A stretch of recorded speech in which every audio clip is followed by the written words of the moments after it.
बाबूराव आ रहे हैं और हमारे पास मास्टर मनोज भाई आ रहे हैं।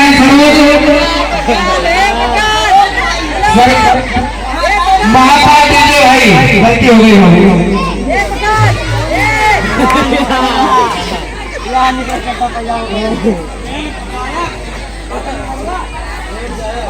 और मैं गायक हमारे कमेटी के अध्यक्ष जयप्रकाश मौर्य हम जाएंगे ठेकेदार हम जाके एक बार दो बार कीजिए।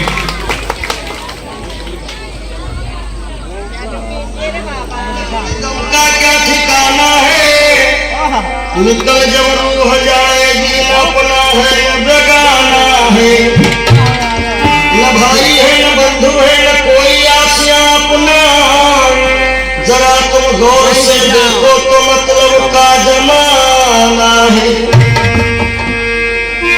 और एक दिन मटिया में सब ही के शिकार होई जब जला से फरार होई जब जला से फरार होई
राम